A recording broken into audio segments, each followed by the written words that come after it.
Educação à distância, mudando realidades.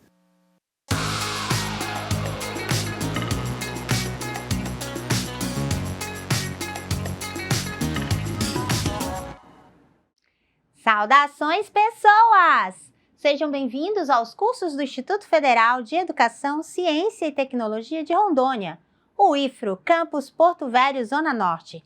Você está na licenciatura em Pedagogia EAD e eu sou a professora Anabela Barbosa.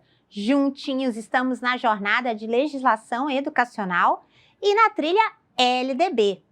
Nesse episódio, Educação Indígena, uma das modalidades da LDB.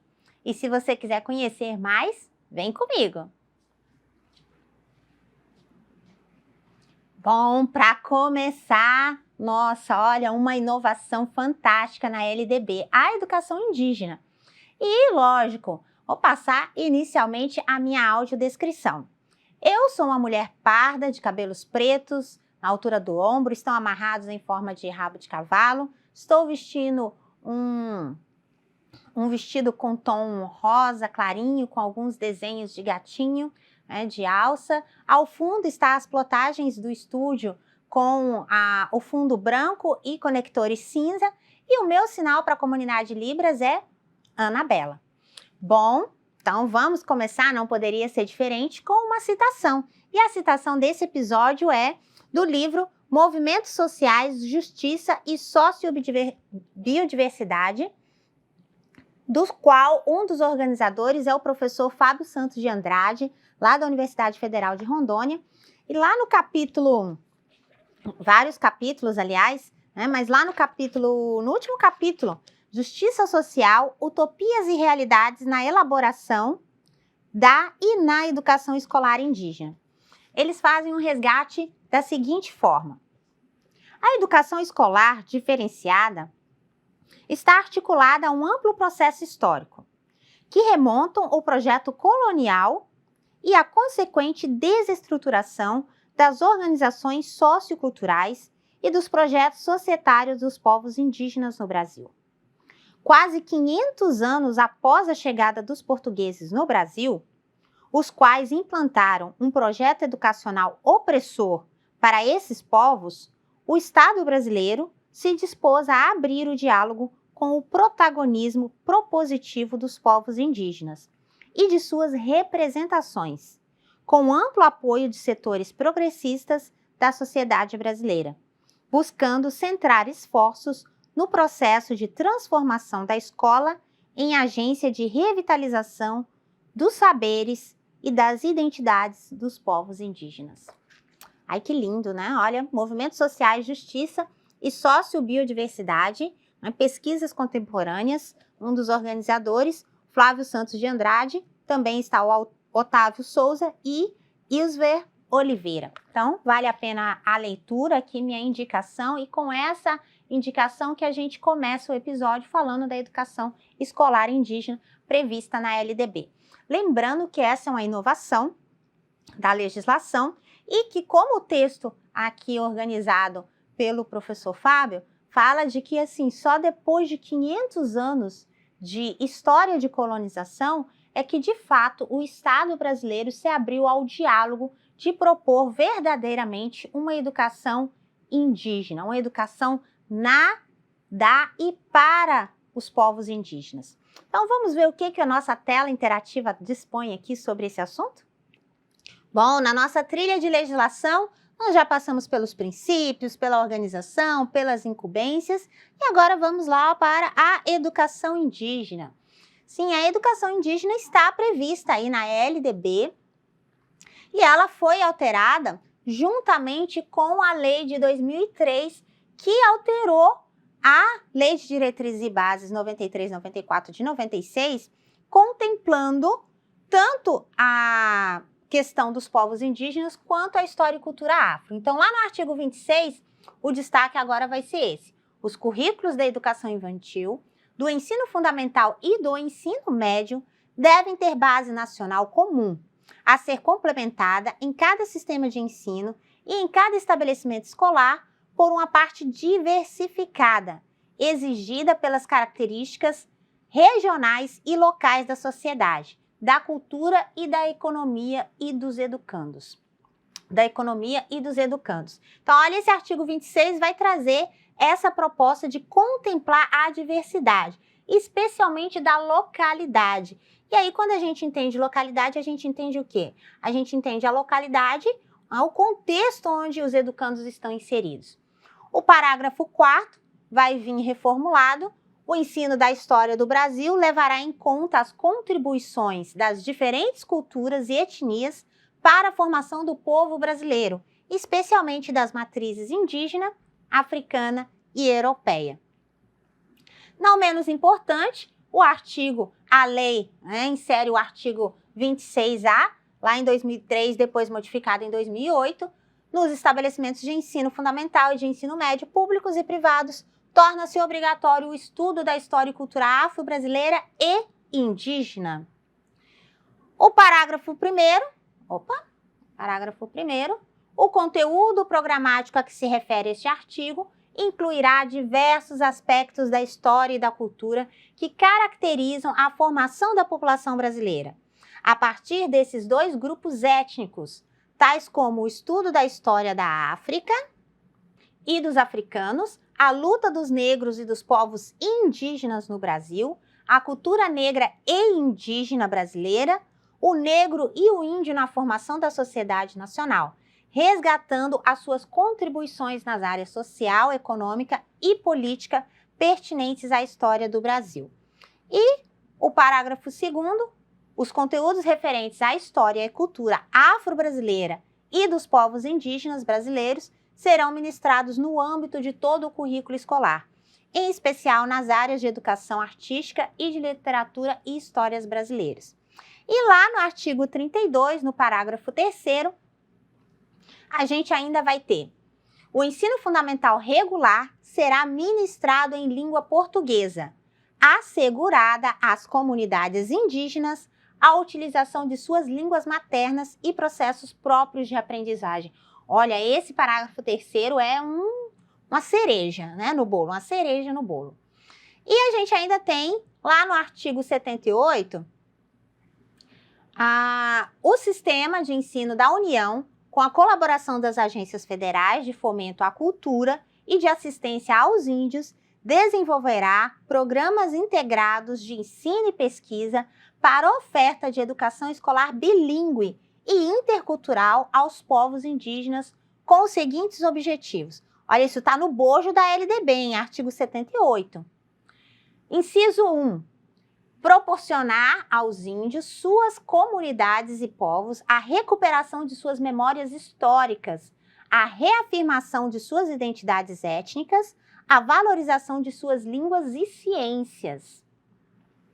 Artigo 79. A União apoiará técnica e financeiramente os sistemas de ensino no provimento da educação intercultural às comunidades indígenas, desenvolvendo programas integrados de ensino e pesquisa. O artigo é muito bonito, mas estamos tão distante dessa prática, aí fazendo análise crítica. E, mais adiante, parágrafo 1º, os programas serão planejados com audiência das comunidades indígenas. Parágrafo 2º, os programas a que se refere este artigo, incluídos nos planos nacionais de educação, terão os seguintes objetivos: 1. Fortalecer as práticas socioculturais e a língua materna de cada comunidade indígena. 2.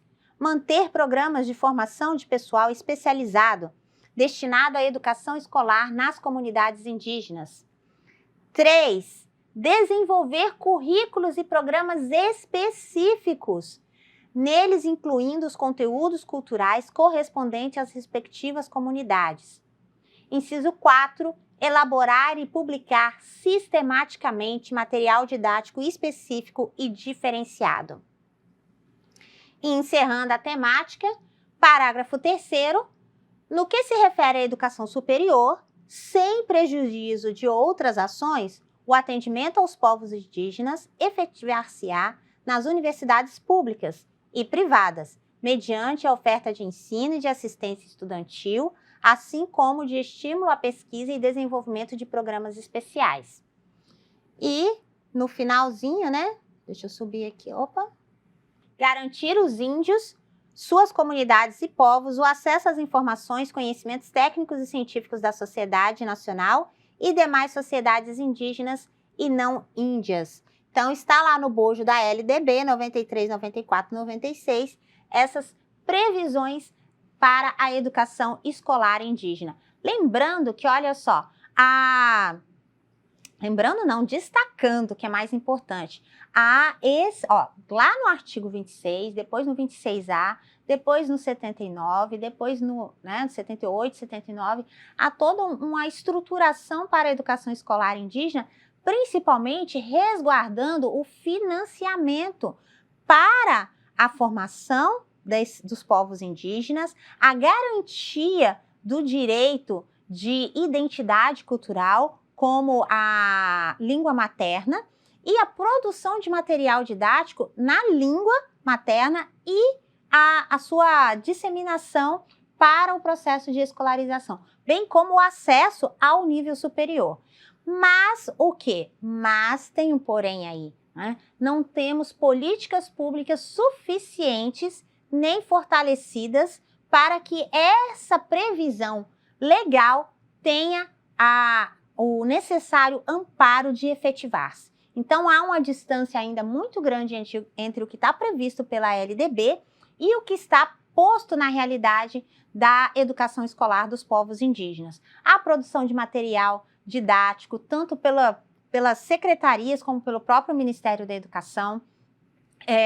O ensino da língua materna é muito difícil ainda, é muito complicado, porque os próprios professores que são, em tese, teriam que ser professores da comunidade indígena, então eles teriam que ser alfabetizados, teriam que se formar para, então, ensinar a língua materna e a sua codificação. Então, são poucas comunidades, poucas atividades, poucos trabalhos, poucas organizações que conseguem ainda fazer isso. E é muito mitigada as políticas públicas que podem dar subsídio a concretização do que está previsto na LDB.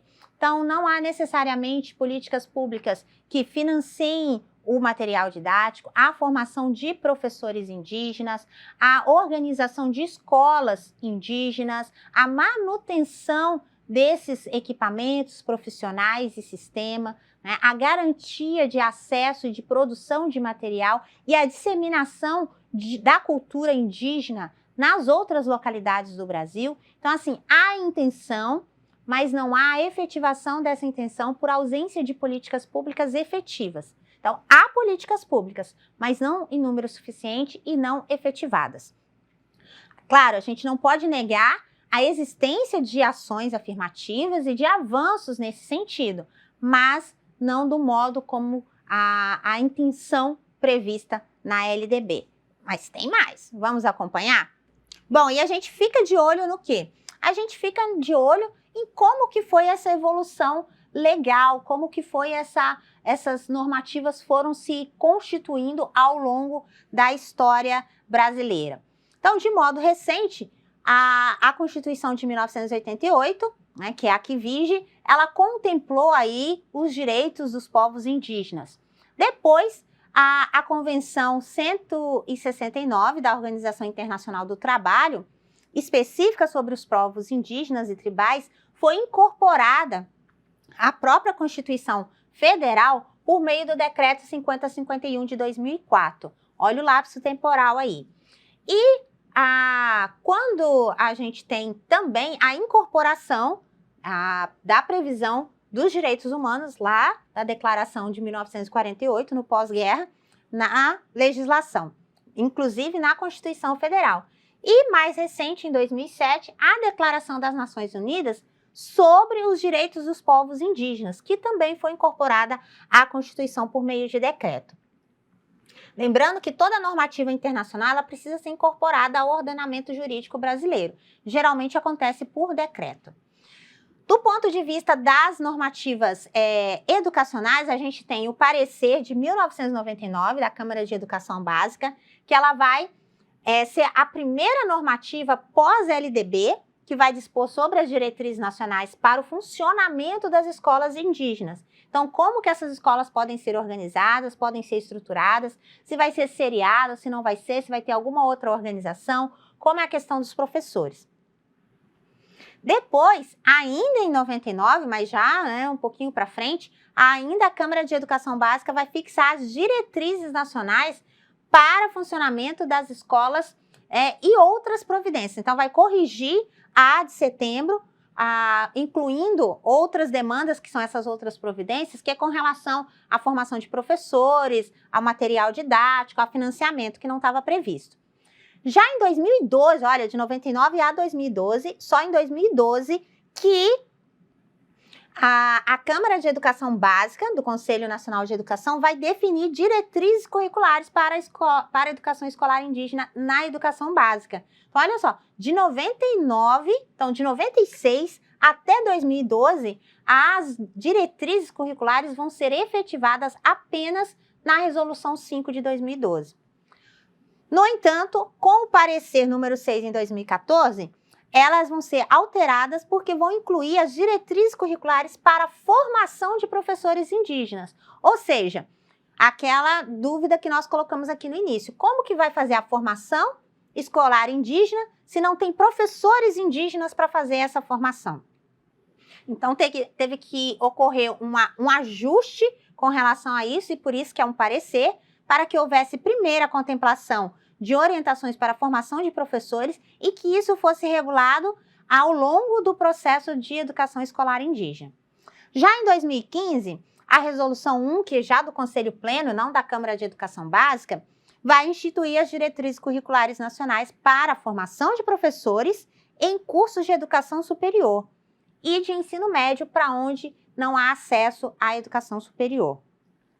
Mas, no final de 2015, o parecer vai alterar a resolução definindo a inclusão, e operacionalizando o processo para se trabalhar a história das culturas dos povos indígenas na educação básica, que vem em decorrência da lei de 2008, aquela que incluiu a história e cultura afro, que alterou a história e cultura afro e indígena. Então, percebam que o percurso legal é bem longo e, de certa forma, ele é trancado, ele é demorado, longo, sinuoso, várias mudanças, as políticas de Estado vão se contradizendo, aí é preciso fazer reformulações, ajustes, e tudo isso faz o quê? Tudo isso atrapalha a continuidade de implementação dessas políticas. Mas há o avanço efetivo, claro, isso não pode ser negado, de a LDB prever no seu bojo a educação escolar indígena. Todavia, essa educação escolar indígena, ela ainda carece de estruturação e organização, especialmente com relação às propostas no âmbito municipal e no âmbito estadual, que é as redes que têm acesso direto aos povos indígenas para promover essas formas de educação, ou seja, a educação básica e o ensino médio, que são de preferência da rede municipal e da rede estadual de ensino. Então, ainda há muitas dificuldades de difícil acesso aos povos, difícil formação de professores para organizar a formação dos povos, especialmente na língua materna, dificuldade financeira, dificuldade de materiais, dificuldade de professores para sistematizar o processo de formação, porque a ideia não é... A ideia, aliás, é bastante complexa. Há um debate entre incluir, entre aspas, incluir o indígena numa escola regular ou tornar a educação escolar indígena, que seria o propósito inicial, regularizar essa educação no seu contexto, lá na aldeia, lá na comunidade, onde esses povos estão, onde eles se localizam, no contexto onde eles estão, e não retirá-los e incutir um ensino, uma aprendizagem de origem formatada, de origem europeia. Então, a proposta aí, há vários embates nesse sentido, qual seria a proposta mais adequada, qual o procedimento mais adequado, né? Lembrando que há uma deixa na legislação de que as comunidades devem ser ouvidas para decidir sobre esse processo de escolarização. E aí isso é outro embate, porque nem sempre essas comunidades são ouvidas para promover a sistematização da educação escolar. Mas a gente ainda tem mais informação. Dos princípios da educação escolar indígena, então as diretrizes curriculares nacionais para a educação escolar indígena na educação básica, que é a legislação que a gente comentou. O que ela prevê? Vou destacar aqui apenas o que ela prevê. Ela prevê, vou destacar aqui só o artigo 3º, a gente não vai ler a resolução inteira, mas é importante que vocês saibam. Vocês vão ter aí outras disciplinas que vão tratar especificamente das modalidades da educação previstas na LDB, mas aqui é o nosso norte. Então, lá no artigo 3º, as diretrizes tratam dos princípios. Dentre eles, constituem objetivos da educação escolar indígena proporcionar aos indígenas, suas comunidades e povos, o quê? Inciso 1, a recuperação de suas memórias históricas, a reafirmação de suas identidades étnicas, a valorização de suas línguas e ciências. Inciso 2, o acesso às informações, conhecimentos técnicos e culturais da sociedade nacional e demais sociedades indígenas e não indígenas. Parágrafo único, a educação escolar indígena deve se constituir num espaço de construção de relações interétnicas, orientadas para a manutenção da pluralidade cultural, pelo reconhecimento de diferentes concepções pedagógicas e pela afirmação dos povos indígenas como sujeito de direitos. Então, as diretrizes curriculares, elas vão trabalhar para orientar a prática da educação escolar indígena. Então, tem que haver um parêntese aí, tem a educação indígena, que é aquela educação feita pelas próprias comunidades, mas a educação escolar, que é a ideia de ofertar ensino fundamental e ensino médio, ou seja, educação básica, regular aos povos indígenas, ela é regulamentada com esses princípios, voltado para o reconhecimento da identidade, da cultura, da ciência indígena, tudo que vai tratar sobre a estrutura da cultura. Então, tanto a ciência, a transcendentalidade, a culinária, as tradições, as músicas, as memórias, as histórias devem ser elementos de destaque na formação das crianças e adolescentes que vão passar pela educação escolar indígena. E aí tem uma proposta diferenciada de currículo para os povos indígenas. Em alguns momentos, os defensores da educação, os críticos e escritores da educação, dizem que isso é uma proposta adequada por atender à especificidade dos povos, mas em outra vertente dizem que faz um distanciamento, levando a entender que esses povos devem ser mantidos nessa cultura deles e não acessar a cultura regular ou a cultura brasileira, como se fossem culturas diferentes. Então, ainda não foi pacificado isso ainda com relação às diretrizes, mas com relação à compreensão sobre as diretrizes para a educação escolar indígena. Mas as diretrizes orientam para isso, de que haja um planejamento específico, atendendo aos condicionantes históricos, locais, regionais e culturais de cada comunidade, de cada povo indígena, para que se realize o processo de educação escolar nessas comunidades. Além disso, a gente tem que abrir a lupa para chegar mais de perto sobre alguns elementos. A SECADI, que é a Secretaria do MEC para a Diversidade, ela desenvolve algumas ações e alguns programas que vão visar a implementação dessas diretrizes curriculares nacionais, no sentido de promover equidade, respeito à diversidade e inclusão.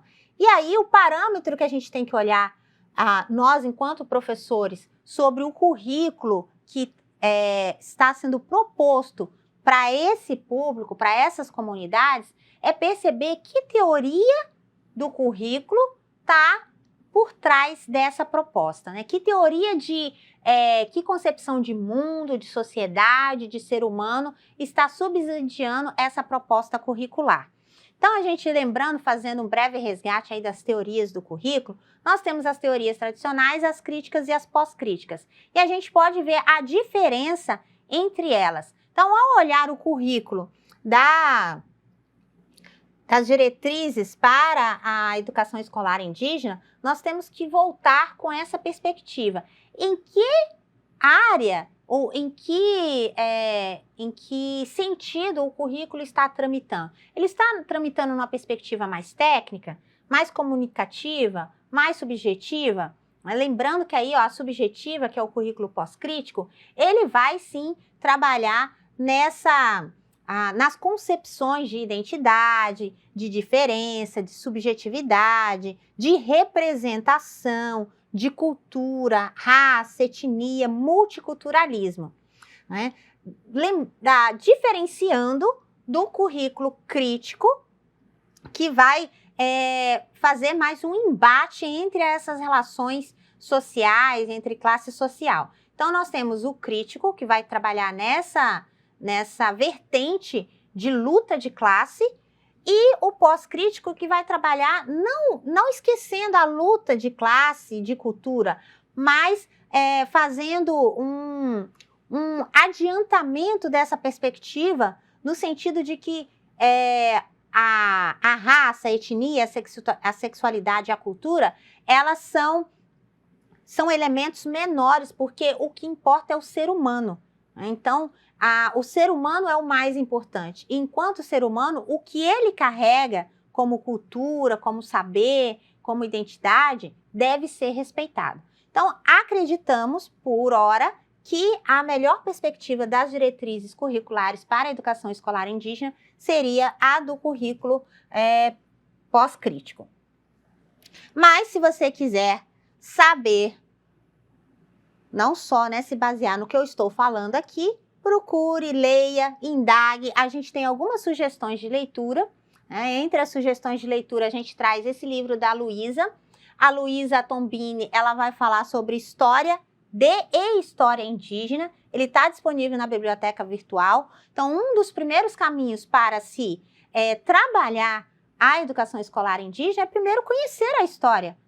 Saber de fato, o que essa história nos conta, qual é a vertente mais próxima da realidade, o que foi negado e o que foi subjetivizado.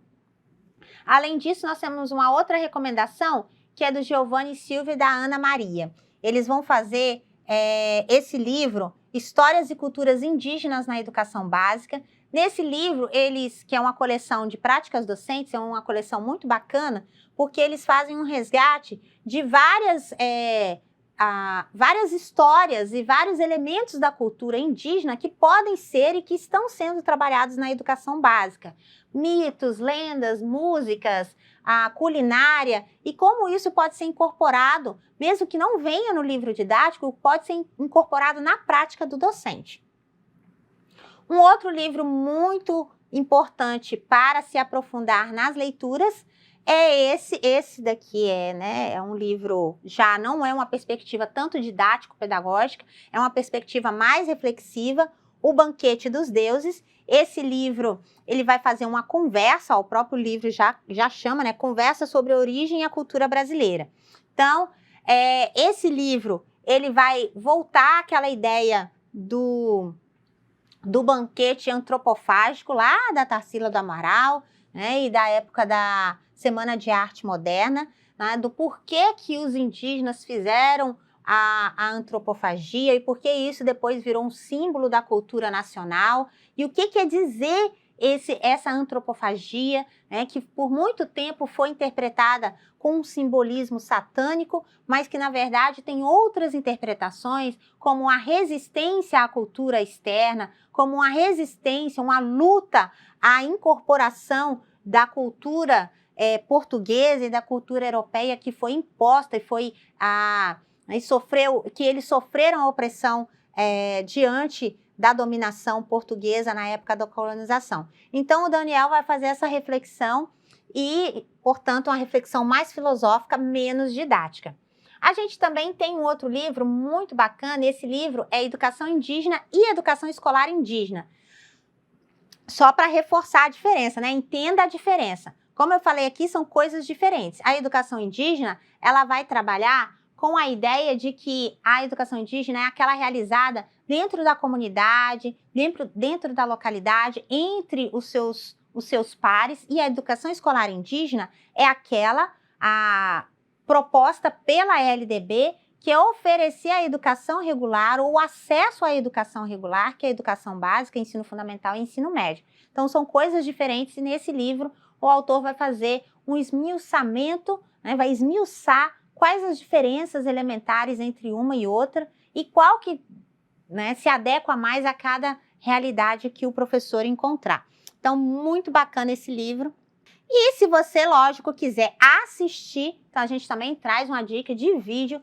Esse vídeo aqui é uma websérie, essa websérie é muito bacana, porque é Lei e Autoras Indígenas, além de trabalhar a questão das etnias, vai trabalhar também a questão de gênero. Então, essa websérie, ela busca dialogar sobre livros produzidos sobre a cultura indígena por mulheres, e na sua maioria por mulheres indígenas. Então, a websérie sempre vai trazer títulos e as suas autoras, né, que o objetivo é, como está aqui bonitinho, ó, dar visibilidade à produção literária das etnias. É uma sequência de 10 episódios e, assim, cada um é mais gostoso de assistir do que o outro. E é fabuloso. Além de você conhecer a história, você também pode aí passar, né, para os alunos e divulgar posteriormente quando você estiver em sala de aula. Claro, fica aqui a nossa dica, se você quiser saber mais, estão aí as recomendações literárias de aprofundamento. Não acredite no que a professora diz, vá e leia, aprofunde, construa o seu próprio conhecimento para que você saiba se posicionar. E não pela mente dos outros, mas pelo seu próprio posicionamento crítico. Até a próxima. Bonanças!